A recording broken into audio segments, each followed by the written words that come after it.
नमस्कार दोस्तों, MBG classes में आप सभी का स्वागत है।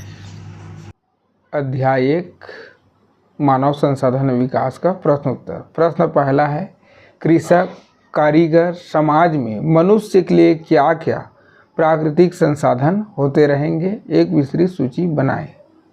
उत्तर, कृषक कारीगर समाज विस्तृत प्राकृतिक संसाधनों का उपयोग करने लगा था जो निम्नलिखित थे: भूमि, जल, वायु, पेड़ पौधे, कृषि, पशु, खनिज, पत्थर के औजार, धातुओं की वस्तुएं, बांस, खाल, अनाज आदि। प्रश्न 2, पिछले 10,000 वर्षों में मानव समाज का प्राकृतिक संसाधन के साथ रिश्ता कैसे कैसे बदला है। उत्तर, प्रागैतिहासिक काल में मानव या मनुष्य प्रकृति जीवी था। वह पत्थर के औजार से कंदमूल, फल खोदकर खाता और जानवरों का शिकार करता था। धीरे धीरे मनुष्य विभिन्न धातुओं की प्रयोग करना सीख गया, कृषि करने लगा, कपड़े बनाने लगा, विभिन्न धातुओं की वस्तुएं बनाने लगा। प्रारंभिक अवस्था में संसाधन सामुदायिक होते थे। धीरे धीरे कुछ संसाधन पर निजी स्वामित्व होने लगा। आज से 250 वर्ष पूर्व उत्पादन प्रक्रिया में परिवर्तन आया। अब वस्तुओं का निर्माण हाथों से नहीं बल्कि बड़ी बड़ी मशीनों से कारखानों में होने लगा। इस प्रक्रिया में कच्चा माल प्राप्त करके फैक्ट्रियों में बड़े पैमाने पर उत्पादन किया जाने लगा।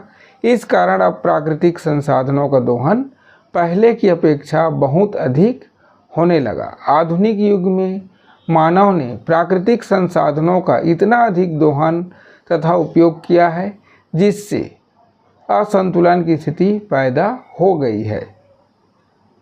प्रश्न, प्राकृतिक संपदा किस प्रकार संसाधन बनती है, उदाहरण देकर समझाइए। उत्तर, मनुष्य व अन्य जीव हमेशा प्राकृतिक चीज़ों का उपयोग करते आए हैं, लेकिन मनुष्य अन्य जीवों से इस मायने में अलग है क्योंकि वह प्रकृति को सोच समझकर अपनी ज़रूरतों के अनुरूप बदलता भी रहा है।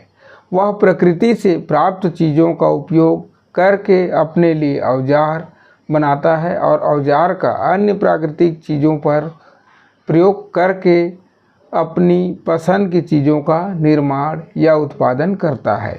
इस उत्पादन कार्य में वह प्रकृति की जिन चीज़ों का उपयोग करता है उन्हें हम संसाधन कहते हैं। उदाहरण के लिए, प्रागैतिहासिक काल में मनुष्य पत्थरों को तोड़कर एक निश्चित आकृति देता था और उन्हें औजार के रूप में उपयोग करता था। पत्थर के औजारों की मदद से वह शिकार करता, जमीन खोदकर कंदमूल इकट्ठा करता, टोकरी और खास कपड़े बनाता था। यानी तब पत्थर, जानवरों की खाल आदि प्राकृतिक संसाधन बने। प्रश्न, प्राकृतिक संपदा के बारे में कबीलाई समुदायों में क्या सोच थी और वे उनका उपयोग किस तरह करते थे। उत्तर, कबीलाई समुदायों में संसाधनों पर अधिकार पूरे समाज के पास संयुक्त रूप से होता था और उनके उचित उपयोग के लिए सामुदायिक नियम कानून होते थे। जमीन, जंगल, पानी के स्रोत समाज की साझा संपत्ति मानी गई। अक्सर वे समाज अपने प्राकृतिक संसाधन को केवल भोग की वस्तु न मानकर उन्हें देवी का दर्जा देते थे और मानने लगे थे कि जमीन, पेड़, नदी, समुद्र, जानवर, चट्टान आदि देवी देवता है जो हमें आजीविका देते हैं। इस कारण समाज का कोई सदस्य संसाधनों का अनुचित उपयोग नहीं कर सका और सबकी उन तक पहुंच बनी रही। प्रश्न, औद्योगिक समाज का प्राकृतिक संपदा के प्रति क्या सोच है? क्या वे इस संपदा का उपयोग आदिवासी समाज की तरह ही करते हैं? उत्तर, औद्योगिक समाज का प्राकृतिक संपदा के प्रति सोच आदिवासी समाज से बिल्कुल अलग है।